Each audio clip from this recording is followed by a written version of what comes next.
The Biden administration has reached out to the United Nations to help distribute aid from a U.S. military-built pier to desperate civilians in Gaza, but the arrangement might be in peril after an Israeli drone strike that killed 7 aid workers in the enclave on Monday.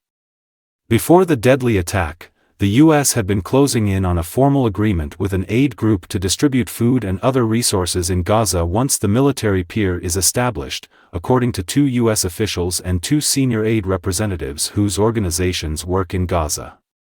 One of the UN organizations in discussions with the U.S. government about the project is its food assistance arm, the World Food Program, according to one of the U.S. officials and the 2 senior aid representatives, who are familiar with the talks.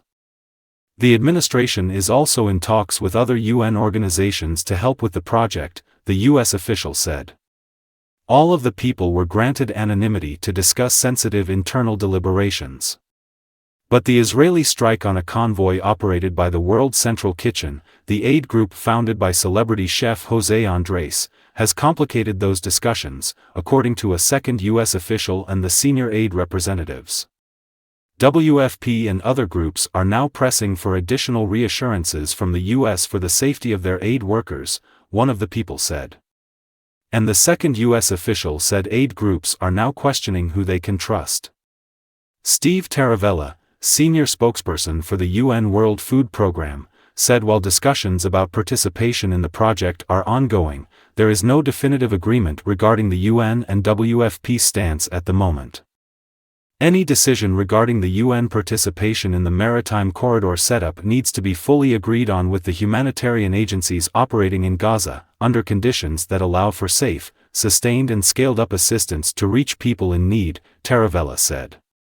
News that the WFP is having qualms about its participation in the military's pier project complicates President Joe Biden's plan to mitigate the humanitarian situation in Gaza, which has become increasingly desperate as Israel refuses to open up key land routes to aid trucks.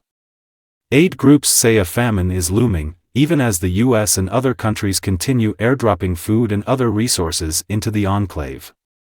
The U.S. Army ships that specialize in building temporary piers and bridges are steaming toward the Gaza coast and are expected to arrive on station as soon as the next few days, the second U.S. official said. The Biden administration has promised that no U.S. troops will step foot in Gaza, and the Israel Defense Forces have agreed to establish a security bubble to protect the U.S. military personnel building the pier as well as the individuals offloading and distributing the aid, Politico reported last month. White House spokesperson Karine Jean-Pierre said Wednesday that the temporary pier will be operational in a couple of weeks. Look, when the president said he's going to do everything that he can to get that important humanitarian aid into Gaza and to the Palestinian people, innocent civilians here, he meant it, Jean-Pierre said. We understand the dire situation that is currently happening in Gaza, and we're going to do everything we can to get that aid in. A spokesperson for the U.S. Agency for International Development said the U.S. is assessing options for the delivery of assistance once it reaches Gaza.